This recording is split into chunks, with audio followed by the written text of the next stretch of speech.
Las lesiones periféricas de la mano, ellas se deben a la lesión de un nervio a través de un traumatismo de cualquier índole. Debido a ellas que recibimos un daño a nivel motor y a nivel sensorial. Motor cuando hay daño a nivel muscular y sensorial cuando hay daño en la piel.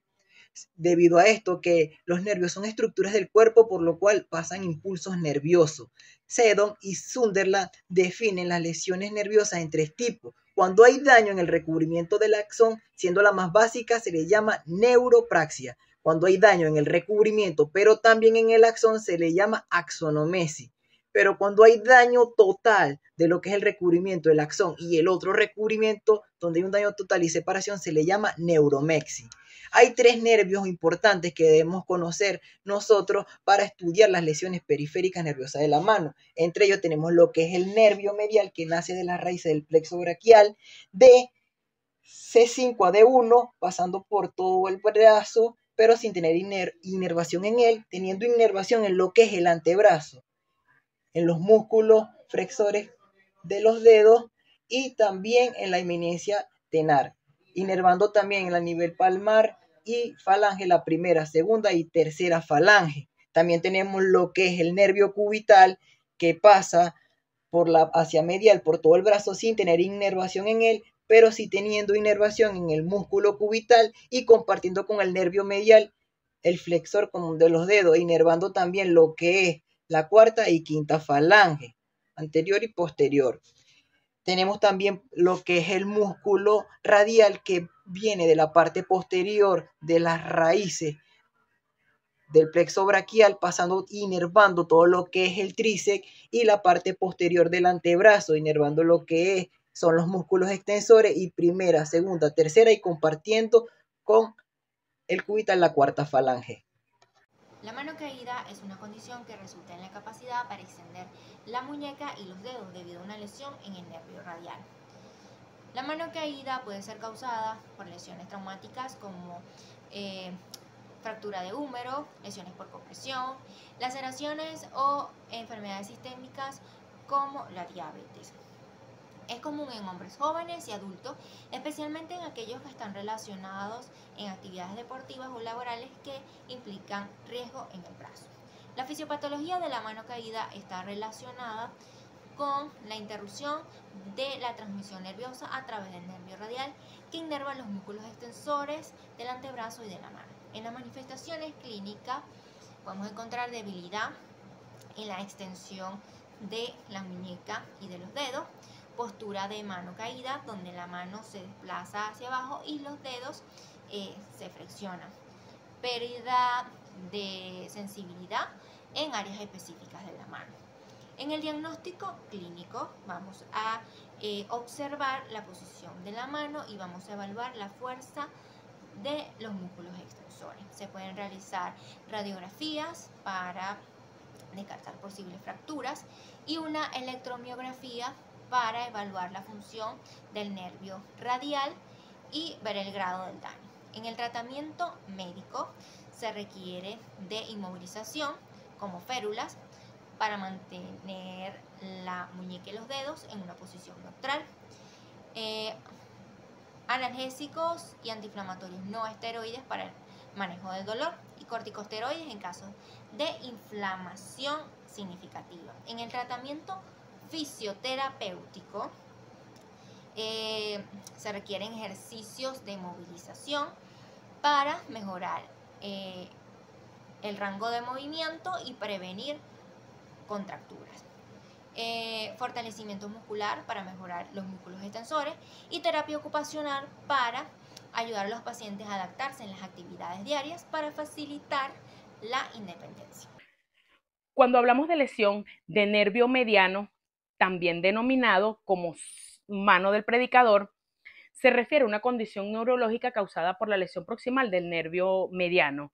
Es un nervio raquídeo mixto que se origina en las raíces nerviosas C5T1 del plexo braquial. Recorre la extremidad superior y se inserta en la mano. Una de las causas más comunes es la compresión del nervio comúnmente asociada con el síndrome del túnel carpiano, cuando los tendones flexores se inflaman, provocando que el ligamento carpiano comprima el nervio. Es más común en adultos, especialmente en aquellos que realizan trabajos repetitivos que implican movimientos repetitivos en la muñeca.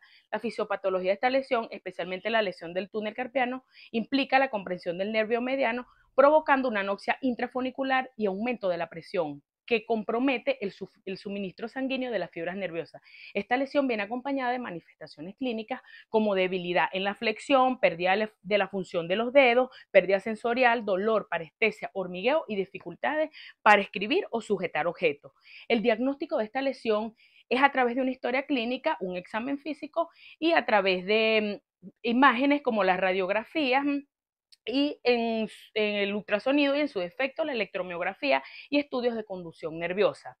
Los tratamientos estimados para esta lesión son tratamientos médicos que van destinados a la inmovilización con férulas, medicamentos analgésicos y tratamientos fisioterapéuticos como ejercicios de rangos de movimiento para fortalecer los músculos afectados y terapias ocupacionales para brindarle al paciente una condición de vida más estable.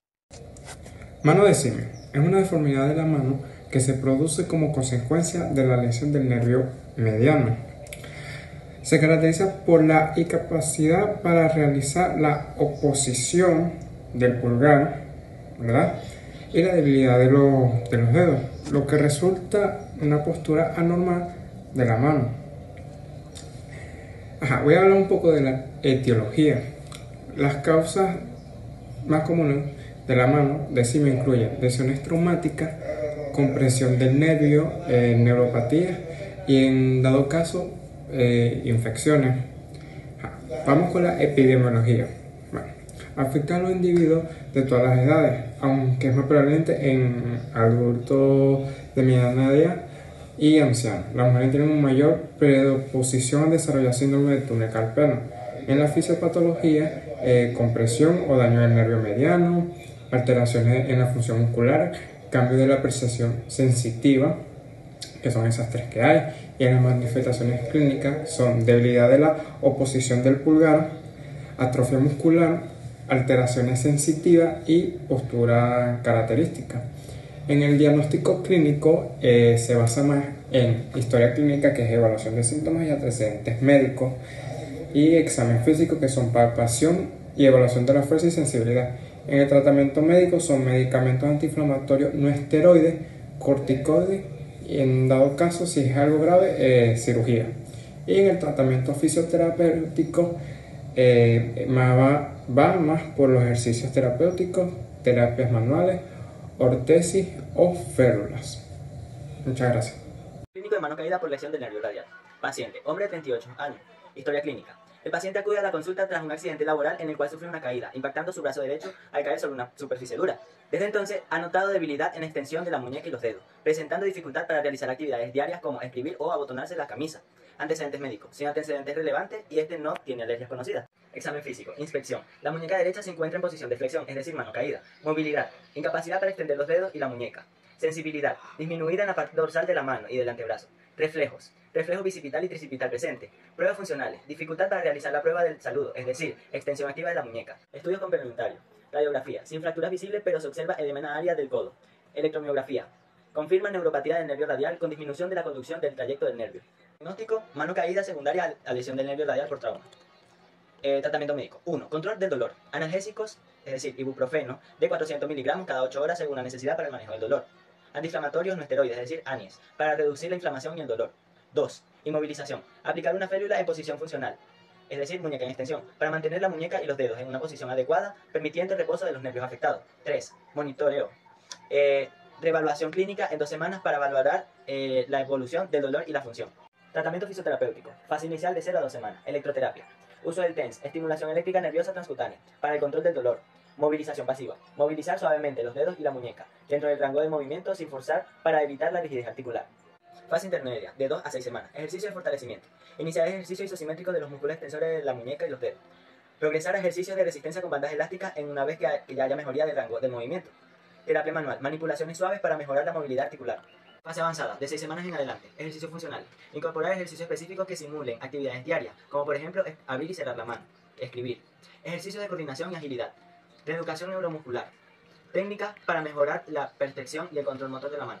Educación al paciente, instrucciones sobre cómo proteger el brazo durante las actividades diarias, consejos sobre ergonomía y modificaciones de actividades laborales. Seguimiento. Reevaluar al paciente cada 2 semanas para ajustar el tratamiento según la progresión de la recuperación. Considerar derivación a un cirujano ortopédico si no hay mejoría significativa después de 8 semanas. Conclusiones. El manejo integral de la mano caída debido a una lesión del nervio radial incluye un enfoque médico y fisioterapéutico. El tratamiento debe ser individualizado, teniendo en cuenta la gravedad de la lesión y las necesidades específicas del paciente. La colaboración entre el médico y el fisioterapeuta es esencial para optimizar la recuperación funcional y minimizar las complicaciones a largo plazo.